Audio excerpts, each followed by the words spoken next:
ಅಣ್ಣ ಬಾರಪ್ಪ ಮೈದುನ ಈಗ ಬಂದಿಯಾ? ನೀನು ಹೋದ ಕೆಲಸ ಏನಾಯ್ತು? ಹತ್ತಿಗೆ ಮಣ್ಣು ಪಾಲಾಯ್ತು. ಹತ್ತಿಗೆ ಮಣ್ಣು ಪಾಲಾಯ್ತು. ಯಾಕಪ್ಪ? ಯಾಕೆ ಏನಾಯ್ತು? ಯಾಕೆ ಈ ರೀತಿ ಮಾತಾಡ್ತಾ ಇದೀಯಾ? ಯಾಕೆ ರೀತಿ ಕಣ್ಣೀರು ಅಂತ? ಲಕ್ಷ್ಮಣ, ಈಗ ಒಗಟಾಗಿ ಮಾತನಾಡಿದರೆ ನಮಗೇನು ತಿಳಿಬೇಕು? ಸ್ವಲ್ಪ ಬಿಡಿಸಿ ಹೇಳಪ್ಪ, ಏನಾಗೈತಿ? ಅಣ್ಣ, ಹಗಲಿರಲು ಕಣ್ಣಿಗೆ ಎಣ್ಣೆ ಹಾಕಿಕೊಂಡು ಕಷ್ಟಪಟ್ಟ ಓದಿದ ನಮಗೆ ಮೋಸ ಮಾಡಿರೋಣ ದುಷ್ಟ ಧನಿಕರು. ನಾನಷ್ಟೇ ಫಸ್ಟ್ ರ್ಯಾಂಕ್ ಪಡೆದರು ದುಡ್ಡಿನ ಆಶೆಗೆ ಮತ್ತೊಬ್ಬರಿಗೆ ನೌಕರಿ ನೀಡಿದ ವಂಚಕರಿಗೆ ಅಣ್ಣ ನನ್ನಂತ ಬಡವನ ಕಣ್ಣೀರು ಕಾಣಿಸಿದ್ರಣ್ಣ.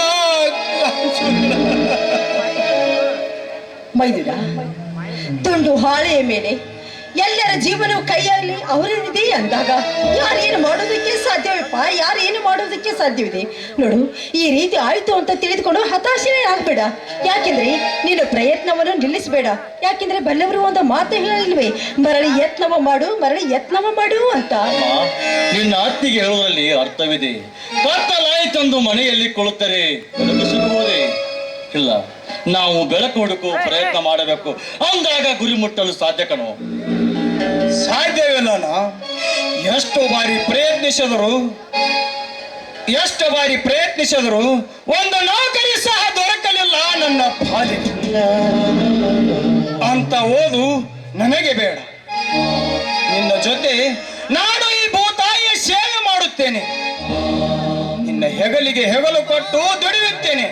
ಹಣ ನಂಬಿದವರಿಗೆ ಕೈ ಬಿಡಲಾರಳು ಈ ಭೂತಾಯಿಯಪ್ಪ.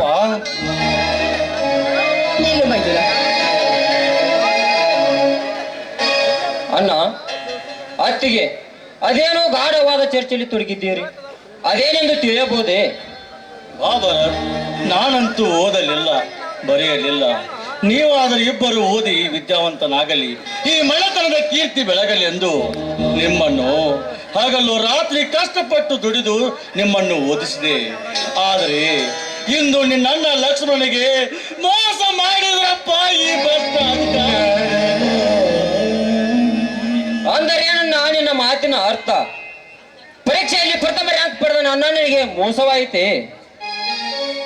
ಹೌದು ಭರತ್, ಕೆಲಸ ಬೇಕೆಂದರೆ 20 ಲಕ್ಷ ರೂಪಾಯಿ ಹಣ ಕೇಳಿದರು. ಅದು ನನ್ನಿಂದಾಗದು ಎಂದು ಹೇಳಿದಾಗ ಕುತ್ತಿಗೆ ಕೈ ಕೊಟ್ಟು ಕಚೇರಿ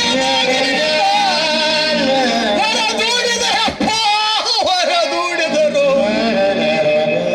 ಭರತ್, ಈ ಅವಮಾನವನ್ನು ಹೇಗೆ ಸಹಿಸಲಿ ಭರತ್? ಅಯ್ಯೋ ಪಾಪಿಗಳ, ಲಂಚದ ಆಸೆಗೆ ಸಂಚು ಹಾಕಿ ಹೊಂಚು ಮಾಡಿ ನನ್ನನ್ನು ಹೊರತ ಇದ್ದೀರಾ?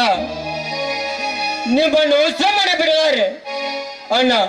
ಈಗಲೇ ಹೋಗಿ ಪೊಲೀಸ್ ಕಂಪ್ಲೇಂಟ್ ಕೊಟ್ಟು ಬರುತ್ತೇನೆ ಅಣ್ಣ. ನಿಲ್ಲು ಮೈದುನ, ನಿಲ್ಲಪ್ಪ. ನೋಡು, ಹಣದಿಂದ ಕಾನೂನವನ್ನೇ ಕೊಂಡುಕೊಳ್ಳಬಲ್ಲ ಶಕ್ತಿಯುತವಾದರು ಅವರು. ಅಂಥದ್ರಲ್ಲಿ ನೋಡಿ, ಈ ರೀತಿ ಹಣಕ್ಕೋಸ್ಕರವಾಗಿ ಹೆಣಗಾಡುವುದಕ್ಕೆ ಹೋಗ್ಬೇಡಪ್ಪ.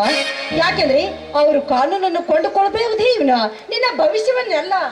ಆಯ್ತು ಅತ್ತಿಗೆ, ಇಂದಿನಿಂದ ಈ ನೌಕರಿ ಆಶೆಯು ಹೊರಟು ಹೋಯಿತು. ಇನ್ನು ಮುಂದೆ ನನ್ನ ತಮ್ಮ ಭರತನಾದರೂ ಓದಿ ಆ ಭ್ರಷ್ಟರಿಗೆ ಒಂದು ಶಿಕ್ಷೆ ನೀಡಿಲ್ಲ ಅತ್ತಿಗೆ. ನೋಡು ಭರತ, ಸೋಲೆ ಯಾವತ್ತಿದ್ರು ಗೆಲುವಿಗೆ ಸೋಪಾನ ಅಂತ ಹೇಳ್ತಾರೆ. ಆದ್ರೆ ನೀನು ಕೂಡ, ನಿನ್ನ ರಾಜು ಹಾಗೂ ನೀನು ಭರತ್ ಇಬ್ರು ಕೂಡ ಚೆನ್ನಾಗಿ ಓದಬೇಕು. ಯಾಕೆಂದ್ರೆ ಓದಿ ವಿದ್ಯಾವಂತರಾಗಬೇಕು. ರೈತರು ಆಗೋದು ಅಷ್ಟೊಂದು ಸುಲಭದ ಮಾತಲ್ಲ. ರೈತನಂದ್ರೆ ಬೀಜ ಗೊಬ್ಬರ ಎಲ್ಲವನ್ನು ತಂದು ಸಾಲ ಸೋಲ ಮಾಡಿ ಭೂತಾಯಿ ಉಡಿಯನ್ನು ತುಂಬುತ್ತಾನೆ. ಆದ್ರೆ ಅದಕ್ಕೆ ತಕ್ಕ ಹಾಗೆ ಬೆಳೆಯಕ್ಕೆ ಹಣವನ್ನು ಸಿಗದೆ ಹೋದ್ರೆ ತುಂಬಾ ಕಂಗಾಲಾಗಿ ಬಿಡ್ತಾನೆ. ಅದು ವೇಳೆ ಏನಾದ್ರೂ ಪರಿಸ್ಥಿತಿ ಏನಾದ್ರೂ ಬಂದ್ರೆ ಭಿಕ್ಷೆ ಬೇಡುವಂತ ಪರಿಸ್ಥಿತಿ ಕೂಡ ಬರ್ಬೋದು. ಅದಕ್ಕೋಸ್ಕರವಾಗಿ ಓದಿ ವಿದ್ಯಾವಂತರಾಗ್ರಪ್ಪ. ತಮ್ಮ ಲಕ್ಷ್ಮಣ, ನನ್ ಸ್ವಲ್ಪ ಮಾತು ಕೇಳಪ್ಪ. ಈ ಕಷ್ಟ, ನೋವು, ಅವಮಾನ ನನ್ನಿಗೆ ಕೊನೆಗೊಳ್ಳಲಿ. ನಿಮಗೂ ನಿಮ್ಮ ಮಕ್ಕಳಿಗೆ ಈ ಕಷ್ಟ ಬರಬಾರದಪ್ಪ. ನೀವು ದೊಡ್ಡ ಸಾಹೇಬನಾಗೋದೇ ನನ್ನ ಕನಸಪ್ಪ.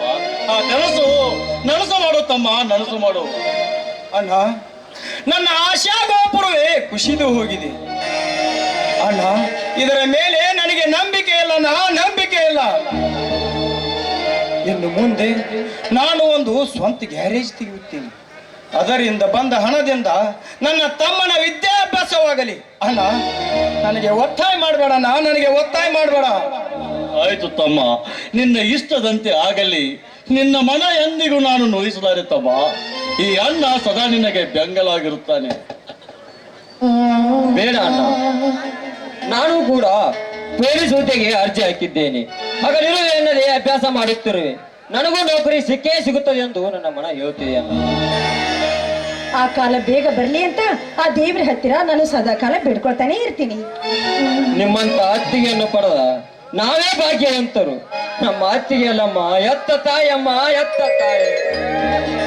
ಅತ್ತಿಗೆ, ಇದೇ ಸಂತೋಷದಲ್ಲಿ ಒಂದು ಮಧುರವಾದ ಗೀತೆ ಹಾಡುಬಾರದು?